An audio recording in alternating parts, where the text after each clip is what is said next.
माघ महीने की शिवरात्रि भी और माघ महीने की प्रदोष भी, और माघ महीने का प्रदोष के दिन सोमवार भी 27 तारीख को पड़ रहा है, प्रदोष भी 27 तारीख को पड़ रही है, और महीने की शिवरात्रि भी 27 तारीख को पड़ रही है। तीनों का समागम,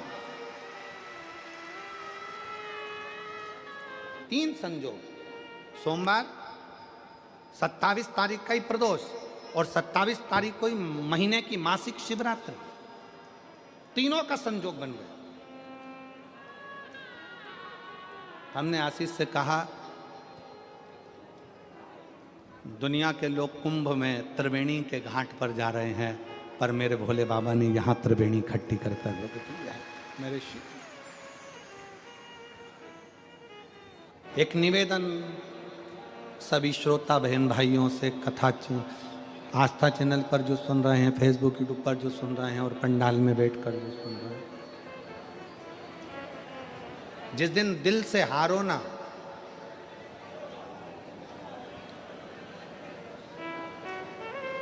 थोड़ी तकलीफों में अगर घिर जाओ, तकलीफें आ जाए, कष्ट आ जाए, तकलीफें जिस दिन तुम्हारे भीतर बहुत ज़्यादा मात्रा में आ जाए, उस दिन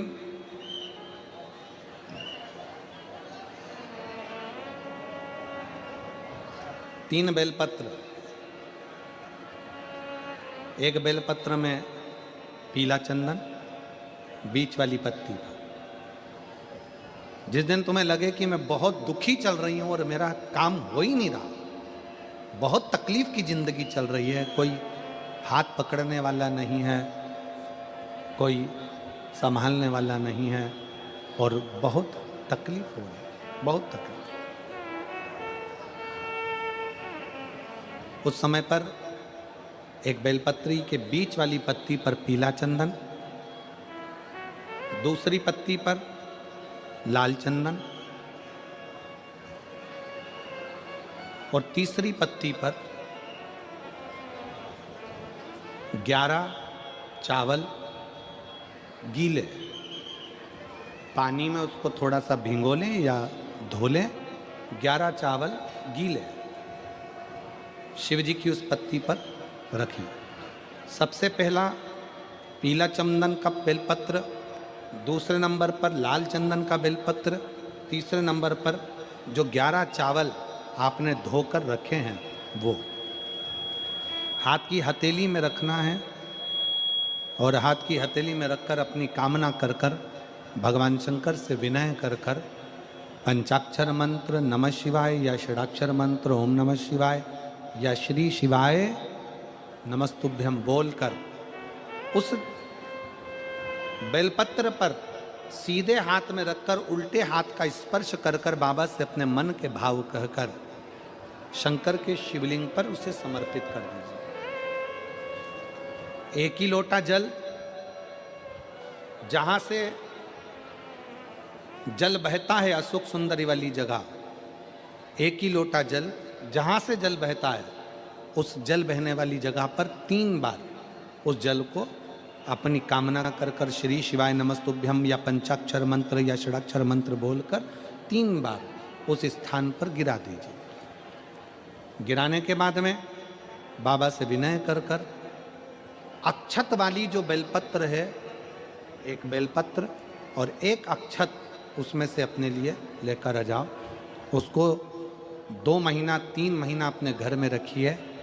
जितना भी दुख है धीरे धीरे बाबा समाप्त कर कर खुशियां घर में लेकर आता ही है। दुख समाप्त होगा, खुशियां घर में आएगी जरूर। ये आज जो शंकर के शिवलिंग की आराधना करेगा, पूजन करेगा, उसके घर में 2 देवियां सदा सदा विराजमान रहेंगी। पहली सरस्वती, दूसरे नंबर पर लक्ष्मी उनके घर में सदा विराजमान। सरस्वती और लक्ष्मी।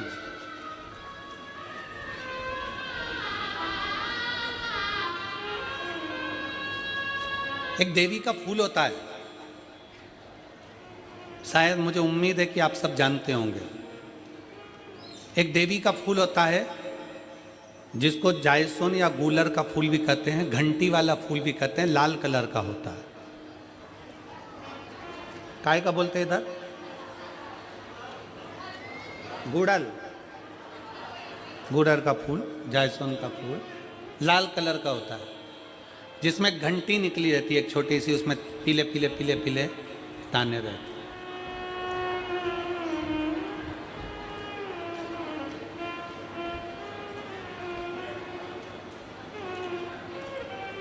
अगर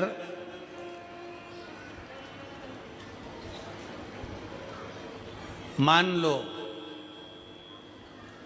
कोई बेटा बेटी, कोई लड़का लड़कियां, कोई बेटा बेटी, नवयुवक बच्चे या बहुएं या कोई अन्य व्यक्ति भी कोई कार्य चालू कर रहा है, मान लो कोई कार्य आप चालू कर रहे हैं, एजुकेशन के लिए बढ़ रहे हैं, या आपने कोई लक्ष्य बनाया है कि मुझे इस कंपटीशन एग्जाम में बैठना है, इस कंपटीशन एग्जाम में बैठना है और मेरा इसमें पास होना जरूरी है, और मैं जो चीज पढ़ती हूं ना मैं भूल जाती हूं, मैं अध्ययन करता हूं और भूल जाता हूं। कई माताएं भी ऐसी हैं 40, 45, 50 साल, 60 साल की हो गई, 60, 70 साल की हो रही हैं, कई बार कह देती हैं मेरी याददाश्त ठीक नहीं है, मैं कोई सामान रखती हूँ भूल जाती हूँ, मेरी याददाश्त में नहीं रहती। कोई भाई भाई लोग कह देते हैं मेरी याददाश्त में नहीं रहता, भूल जाता हूँ। कोई कह कर गया मुझसे बात कर लेना और मैं भूल गया कि मेरे को उससे बात करना था। कई बार मुझे मनी मंजिल तक पहुंचना है। तो शिव महापुराण की कथा कहती है आप अपने परिश्रम को 4 गुना बढ़ाओ, मेहनत 4 गुना करो, पढ़ाई 4 गुना करो, अध्ययन 4 गुना करो, दिन रात एक कर दो। और साथ में जो अशोक सुंदरी की जगह है, ये शिवलिंग समझ लेना जरा, ये जलाधारी पार्वती जी का हस्त कमल, ये शिवलिंग, ये जलाधारी, और यहाँ से जल बहता है। राइट में गणेश जी, लेफ्ट में कार्तिकेय जी, और बीच में जम के बोलो जरा अशोक सुंदरी। ये बीच की जगह जो घंटी वाला फूल होता है, जिसको आप लोग जायसवान बोलें कि आपके क्षेत्र में गुलर बोलें, देवी जी को चढ़ता है। देवी जी का अति प्रिय पुष्प है, माता रानी का वो लाल पुष्प अति प्रिय। उसी पुष्प को ये बेलपत्र की जो डंडी होती है, बेलपत्र की जो डंडी का भाग होता है, उस घंटी का भाग उसी डंडी की ओर होना चाहिए।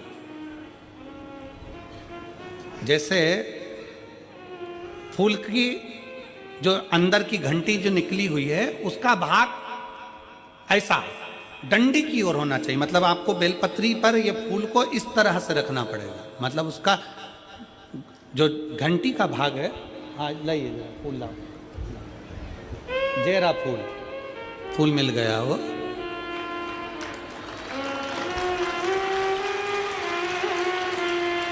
फूल मिल गया। भारत में फूल जल्दी मिल भी जाता है, मिल गया। अब ये फूल और इस फूल की जो घंटी का भाग है वो इस डंडी की ओर हो, मारा डंडी के साइड। अपनी कामना कर कर, अपना नाम और गोत्र का स्मरण कर कर, शिव जी से अपने मन का भाव बोलकर इस फूल को और इस बेलपत्र को 12 महीने शिवरात्रि पड़ती है। किसी भी शिवरात्रि पर अशोक सुंदरी वाली जगह पर, शंकर के शिवलिंग की ओर जो अशोक सुंदरी की जगह है, वहाँ पर डंडी और घंटी का मुख शिवलिंग की ओर होते हुए उस बेलपत्र को समर्पित करो। कब करना है?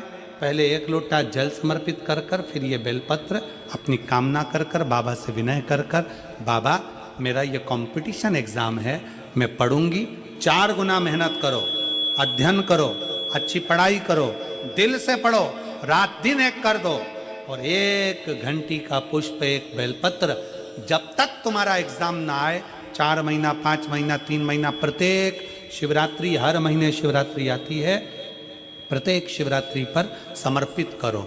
आप अपने लक्ष्य तक पहुंचोगे ही, कोई रोक नहीं सकता आपको। आप अपने लक्ष्य तक, अपनी मंजिल तक पहुंचे ही जाओगे। बोल बम का नारा है। बेटा बेटियों का विवाह नहीं होता, उन बेटा बेटियों के लिए मान लो अगर कोई ग्रह ऐसे हो गए कि भाई संबंध टूट गया और संबंध टूटने के बाद तलाक हो गया, होने के बाद दूसरा विवाह ही नहीं हो रहा, संबंध टूटने के बाद मंगल विवाह दूसरा हो ही नहीं रहा, तो प्रयास करिएगा। माँ जगतजननी जगदम्बा का हाथ इस तरह से रहता है, आपने दर्शन करे होंगे पार्वती मैया के शिव मंदिर में, तो पार्वती जी का हस्त कमल शंकर जी की साक्षी में हमेशा बंधा हुआ रहता है, शिव की साक्षी में। महाराज प्रदोष काल में, प्रदोष के दिन कभी भी, किसी भी प्रदोष के दिन, वैसे तो मूल है इसमें सोम प्रदोष का वर्णन, सोमवार की जो प्रदोष पड़े उसका मूलता माना गया है, पर आप प्रयास करना कि किसी भी प्रदोष के दिन जिसका तलाक हो चुका हो, जिसका संबंध खराब हो चुका हो, संबंध हो ही नहीं रहा हो वापिस से, सोम प्रदोष के दिन जहां मां जगतजननी का हस्त कमल बंधा रहता है और शंकर भगवान का शिवलिंग है। आप लोगों ने कथा सुनी होगी कि सबसे पहली यज्ञोपवीत संस्कार,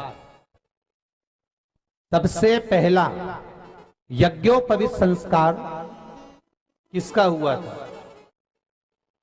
और किसने किया था? महाराज सबसे पहला यज्ञोपवीत माता ललिता देवी ने भगवान शंकर को यज्ञोपवीत धारण करवाया था।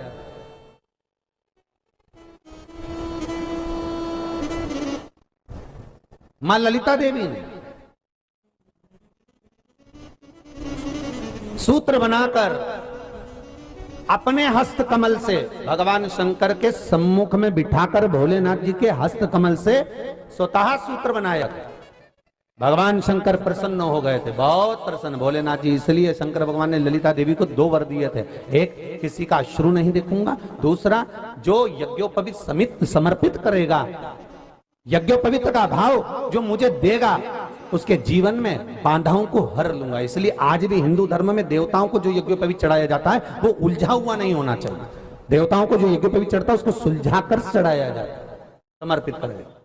अब कई कई विद्वान ब्राह्मण ऐसा कैसे यज्ञोपवीत में हल्दी लगाकर छोड़वा देते हैं, परंतु वो उलझा हुआ रहता है, वो सुलझा हुआ अगर चढ़ाएगा तो जो जजमान पूजन कर रहा है, जो जजमान पूजन में लगा हुआ है, उसको पूर्ण फल की अनुभूति हो, पूर्ण फल का प्राप्ति हो और ब्राह्मण भी बंधन से मुक्त हो।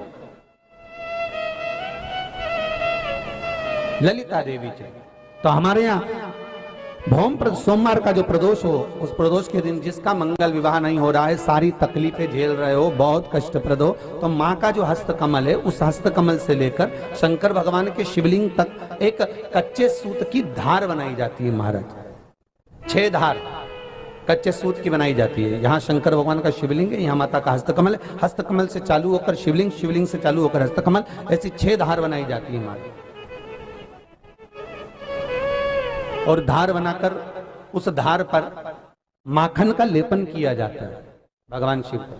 जैसा ललिता माता ने भगवान शंकर से वर प्राप्त करा था, उसी तरह फिर उस लेपन को लगाने के बाद उसको उतारकर उसी को लपेटकर शंकर भगवान पर उसको चढ़ा दिया जाता है, मात्र अपनी मंगल विवाह की कामना कर कर। अगर कोई